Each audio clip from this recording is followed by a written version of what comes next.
নিশ্চয়ই ভালো আছো। পুজোর আজকে হলো পঞ্চমী শেষ করে ষষ্ঠী লেগে গেছে, তাহলে কালকে থেকে ষষ্ঠী পুজো শুরু হয়ে যাচ্ছে। আর মন্দিরে মন্দিরে যেখানে যেখানে পুজো হয় সবই প্যান্ডেলে প্যান্ডেলে মোটামুটি ঠাকুর আজকে এসে গেছে, কারণ ষষ্ঠী লেগে গেলে ঠাকুর আনা যাবে না। কটা যাই হোক, অনেকে আজকেও ষষ্ঠী পুজো করে ফেলছে, যেহেতু কাল সকাল সকাল ষষ্ঠী। অনেকের বাড়িতে কাজকর্ম ফেলে রেখে তো আর পাড়ার মন্দিরে পুজো করাটা সম্ভব না, তাই জন্য অনেকের পুজো আজকে রাত্রেই শেষ হয়েছে, ষষ্ঠী পুজো। আচ্ছা যাই হোক, আমি এখন মুসুরির ডাল রান্না করছি। প্রথমে দিচ্ছি পেঁয়াজ, একদম ছোট ছোট পেঁয়াজ, জানো 100 টাকা কিলো, তাই এই ছোট্ট ছোট পেঁয়াজ আমি পেয়েছি 50 টাকার কিলো। পেঁয়াজটা আগে দিয়ে দিচ্ছি। ডালটা আমি দেখো হাফ সিদ্ধ করে রেখে দিয়েছি, বুঝেছ? ডাল কিন্তু বেশি সিদ্ধ করলে না এই ডালটা একটু অন্যভাবে হচ্ছে, গোটাও না সিদ্ধও না। আর এটাকে একটু ফুটালে কাটা দিলে একদম গোটা গোটা থাকবে। আর হচ্ছে আমরা তো ধনে পাতার ডাল খাই, তারপরে সে কসুরি মেথি খাই, কিন্তু কারি পাতার ডালটা তো খুব একটা দেখি না করতে। তাই আজকে ভাবছি, তা আমাদের এখানে পাশের বাড়ির থেকে আজকে একটু বেরিয়েছি যখন, এলাম না পুজো করার ভিতরে বাড়ির লোকের বাড়ি গাছে হাত দেওয়াটা উচিত না, তো কারি পাতাটাও নিয়ে এসেছে। আর কারি পাতা নাকে কাছে গন্ধটা নিলে মনে হচ্ছে অরিজিনাল কারি পাতা, বুঝেছ? কারি পাতাটাও দিয়ে দিচ্ছি। আর দিচ্ছি দুটো তেজপাতা, এখনো পাঁচফোড়নটা দেওয়া হয়নি, এর মধ্যে একটু পাঁচফোড়ন দেবো। যেহেতু পেঁয়াজটা দেখেছি একটু লাল করে ভেজে নিয়েছি।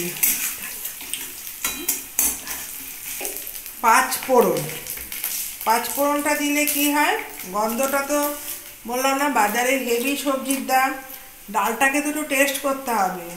আর দিচ্ছি পাঁচফোড়ন। এখন দেখছি বাজারে ধনে পাতা দাম বেশি, কসুরি মেথি দিয়ে ডাল খেয়েছি, কিন্তু কারি পাতা দিয়ে মুসুরির ডাল রান্না করবো। তারপর আমাকে বললো কি কারি পাতাটা একটু বেশি করে নিয়ে যাও, দেখবে।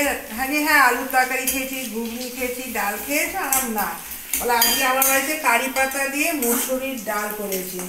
তাহলে আজকেও আমার ডালটা তো করা হয়নি, বাড়িতে এসে বললাম মা আজকে না মুসুরির ডাল করবো কারি পাতা, না করো, দারুণ গন্ধটা তো। আর দিয়ে দিচ্ছি টমেটো, একটু টক টক না হলে না ডালটা টেস্ট লাগে না। কী করবো বলো, সব একটা করে মশলা দিয়ে আমি কষিয়ে নিচ্ছি। মুসুরির ডালে বলে মশলা এমনি তো পেঁয়াজ ফোড়ন আর শুকনো লঙ্কা ফোড়ন দিয়ে কি মুসুরির ডাল খাওয়া যায়। তোমরা যদি এইভাবে মুসুরির ডাল আর আলু সিদ্ধ দিয়ে ভাত খাও না, মনে হচ্ছে খেতেও দারুণ অসাধারণ লাগে। তো কাঁচা লঙ্কাটাও দিয়ে দিলাম, আর নুন হলুদটা এখনও কিন্তু দেওয়া হয়নি।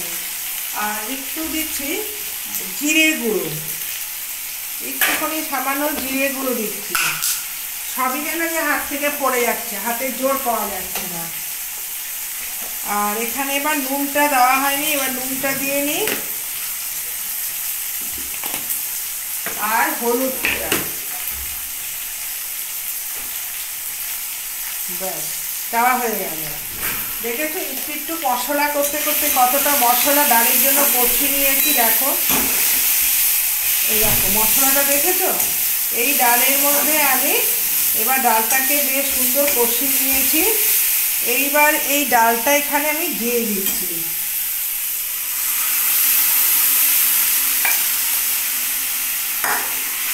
এইবার এই ডালটাকে এর মধ্যে কষিয়ে নিচ্ছি।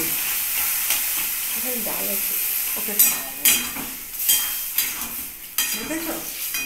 এই ডালটা এই মশলার মধ্যে কষিয়ে নিলাম। এটা দিয়ে কিন্তু শুকনো ডালও খেতে খুব ভালো লাগে।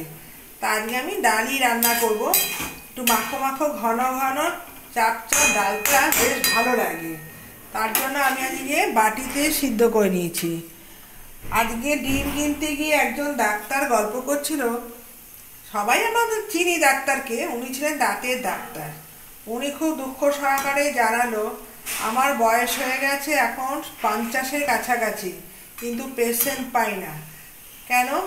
বলছে দাঁতের তো রোগই নেই, আমার বাবা মাকে দাঁতের ডাক্তার বানিয়েছে কিন্তু রুগী নেই, আমার অবস্থা খুব খারাপ হয়ে গেছে।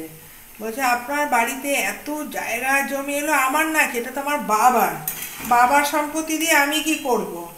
আমার বাবা আমাকে কষ্ট করে ডাক্তার বানিয়েছে জনগণের সেবা করার জন্য, যদি আমার ভিজিট খুবই কম, তাই জন্য তো আমি জীবনে দাঁড়াতে পারিনি। আজকে যদি 300-400 টাকা যদি ভিজিট করতাম আর যদি অসৎ পথে অবলম্বন করতাম, হয়তো তার দাঁতে পোকা হয়নি, বলে দিচ্ছি তো দাঁতে পোকা, আর দাঁতের অপারেশন একটু খোঁচা মারলাম, নিয়ে নিলাম 2000 টাকা। অসৎ পথে যদি অবলম্বন করতাম তাহলে জীবনে দাঁড়াতে পারতাম। দেখেছো আমার বাড়িটার অবস্থা, আমার বাবা বাড়ি করে রেখে গেছে, সেই বাড়ি যে একটু প্লাস্টার করব, বাবার জায়গা যে ঠিক করব, আমার সেই ক্ষমতা নেই। তারপর একজন ডিমওয়ালা যে বিক্রি করে, হ্যাঁ আমি ওর কাছ থেকেই ডিম নিই, তখন বললো বৌদি আমার কাছ থেকেই ডিম নেয়। ওই ছেলেটা কিন্তু পড়াশোনায় খুব ভালো, আমরা একই সাথে পড়াশোনা করছি, আমার বাবার টাকা আছে তাই আমি ডাক্তারি হয়েছি, আর ওর বাবা ওকে মাধ্যমিক পাশও করাতে পারেনি, কিন্তু ও আমার থেকে ভালো নাম্বার পেত ক্লাসে। দেখো ভগবানের কি খেলা, যার বাবা টাকা আছে সে ডাক্তারি করতে পারছে, আর যার বাবা টাকা নেই সে আজকে ডিম বিক্রি করছে। দুজনই সৎ। অনেকদিন পর আজকে সৎ ব্যক্তির সাথে কথা হলো, হয়ে আমার এত ভালো লাগলো। এখন তো সতের কথা ভুলে গিয়ে আমরা অসতের সঙ্গে দিন কাটাচ্ছি বেশিটা। বললো আমার এই বাজারে বসে আজকে আমি ডিম বিক্রি করছি, আর আমার কাছেই চেম্বার। হ্যাঁ, তখন বললো আমরা আজকে অসৎ পথে আছি বলে আমাদের দিন চলে যায়। এই বাজারে আমরা আসি পুজোতে, বাজারে ওদেরই পুজো, যেহেতু ওরা ব্যবসা, ডাক্তার আছে, মুদির দোকান আছে, বিভিন্ন বাজার কমিটিতে যে জানো বিভিন্নভাবে বাজারে বিভিন্ন জিনিস নিয়ে বসে। এখন তাদের সঙ্গে তো আমাদের পার্লার প্রতিদিন আমরা আসি, বাজারে আসি, মায়ের দর্শন করি। প্রত্যেকদিন বাজারে গেলে তো মায়ের দর্শন করতেই হবে, কালী মায়ের মন্দির আছে পাশেই।